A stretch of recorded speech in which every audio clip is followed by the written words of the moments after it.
नमस्कार, फिर पैसा बोलता है। मैं आपका स्वागत है। मैं आनंद श्रीनिवासन। आज रविवार है। आपका सवाल का जवाब देने का समय आ गया है। मेरे साथ अंकिता जी हैं। वो सवाल पूछेंगी, मैं जवाब दूंगा। पर सर, नॉर्थ में क्या हर जगह आजकल वो सिल्वर कॉइन्स और उन सब का बहुत होता है, तो फिर तो क्यों दे रहे हैं ना, तो सौगन में दे रहे हैं हाँ, तो ले लें। लेकिन आप अपना पैसा डाल के लेने से क्या फायदा। वो आप नहीं रिकमेंड करते हैं अपना पैसा, दैट यू विल रिकमेंड कि हम गोल्ड ही में ही आप कुछ करें। और ले लें, गोल्ड ले लें। किसी का एक क्वेश्चन था सर कि कुछ लॉस मेकिंग शेयर्स को हम कैसे हैंडल कर सकते हैं। लॉस मेकिंग शेयर को बेचना है और अच्छे शेयर्स को कंसिडर करना है। लेकिन अगर आपके पास अच्छे स्टॉक्स है हाँ, और उसमें लॉस हो रहा है और खरीदना है। एक स्टॉक अच्छा है या बुरा है, वैल्यूएशन पर निर्भर है। एक अच्छा कंपनी बहुत एक्सपेंसिव हो सकता है। अगर आपने ट्रेंड को 4 महीने पहले खरीदा है, अब 40% नीचे आ गया, आपको फिर भी बेचना पड़ेगा क्योंकि इधर से 50% अरे गिर जाओ। हम्म, लेकिन अगर डॉक्टर रेड्डी है, गिरती है और कंसिडर कर सकते हैं क्योंकि अभी वो भी बढ़ेगा ही। इनएक्सपेंसिव है। नीचे गिरी है तो और इनएक्सपेंसिव बन गई है। वो दोनों बहुत बेहतरीन कंपनियां हैं। लेकिन ट्रेंड बहुत एक्सपेंसिव है, अभी भी एक्सपेंसिव है हम्म, और इधर से 50% गिर सकती है। लेकिन डॉक्टर रेड्डी अभी भी चीप है, नीचे आएगी तो और चीप है। तो वैल्यूएशन पे निर्भर है कि गिरती हुई स्टॉक को कैसे लेने आए।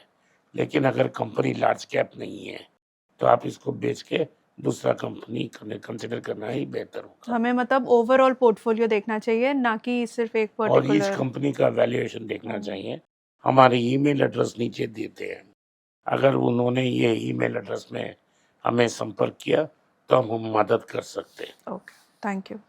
सर, ग्लोबल रिसेशन में लोगों को बड़ा फियर हो रहा है आजकल कि इंडिया में कैसे उसका फर्क इंडिया में पड़ेगा। ऑलरेडी रिसेशन है।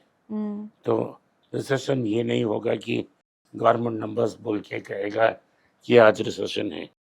जो आईटीज में है, आईटी सेक्टर है, वो जो अपर मिडिल क्लास को बहुत बड़ा नौकरी देने वाला आईटी सेक्टर है, हम्म, वहाँ तो रिसेशन है। टाटास ने कहा था कि 12,000 लोगों को भेजेंगे बाहर, लेकिन लगता है कि 60,000 लोगों को भेजा है। तो इन्फोसिस भी भेज रहा है बाहर, विप्रो भी कर रही है, एचसीएल भी कर रही है। मेरे जमाने की बात, 20 साल के पहले 2005-6 में लोगों को जब कॉलेज से बाहर आते थे तभी नौकरी लग लग जाती थी। करेक्ट। ये नहीं कि आप कंप्यूटर साइंस पढ़ें। हम्म, जो चार्टर्ड अकाउंटेंट था उसको भी लग गया, हम्म, जो सिविल इंजीनियर उसका भी लग गया, जो कोई भी पढ़ा है उसको नहीं लग गया।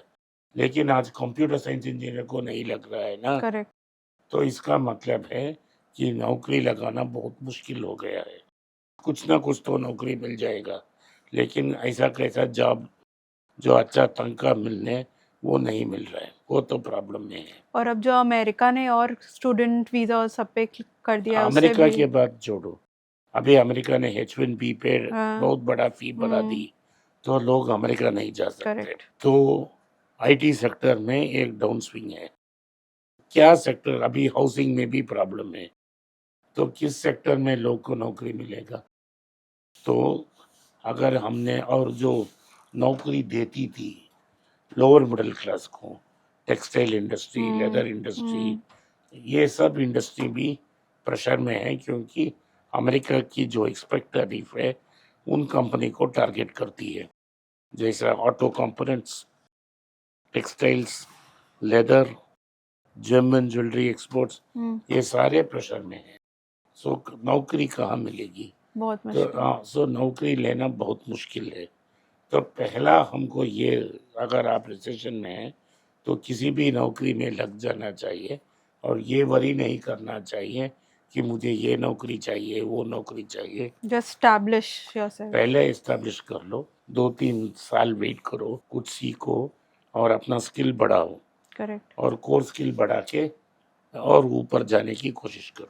अगर कोई सिर्फ 3 से 5 साल तक का इन्वेस्टमेंट करना चाहता है, not a life time investment, अगर तो तीन आप या क्या पाँच साल स्टॉक्स ही आप बताएंगे। पैसा रखना चाहते हैं, आज सबसे बेस्ट है गोल्ड। अगर आपको 3 साल में बाहर आना है हम्म, या 5 साल में आना है तो आप गोल्ड बीज को कंसिडर करो।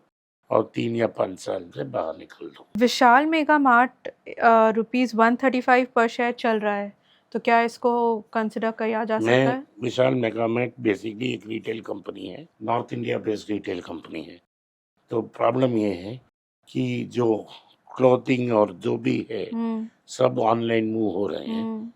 अभी नॉर्थ इंडिया में उतना नहीं हुआ है, लेकिन आप साउथ में हैं। आप देख रहे हैं कि हम अमेज़न में लेते हैं, फ्लिपकार्ट में लेते हैं, करेक्ट। सभी ऑनलाइन में लेते हैं। छोटे-छोटी कम प्रोडक्ट्स भी अब ऑनलाइन में लेते हैं। सो एक बड़ा रिटेल स्टोर रख के ओवरहेड्स लेके आप प्रॉफिट बनाना बहुत मुश्किल है अब। आप देख रहे हैं कि लोग सेल फ़ोन फुली ऑनलाइन चला गया, फोटो कैमरा फुली ऑनलाइन चला गया, ड्रेसेस 50% ऑनलाइन चली करेक्ट। गई। तो लोग क्यों जाके शॉप में क्या लेंगे? आप देखिए बड़े-बड़े थे ना, वो फ्यूचर रिटेल बंद हो गया। सो मोर नाम का एक आदित्य बिरला का एक ग्रुप था, वो बंद हो गया। बिग बाज़ार जैसा बंद हो गया। जो टाटास की थी ट्रेंड, अनेक जगह में उन्होंने क्लोज़ करके श्रिंक कर दिया। जो अब सेल्स हो रहा है, सारे ऑनलाइन में हो रहे हैं।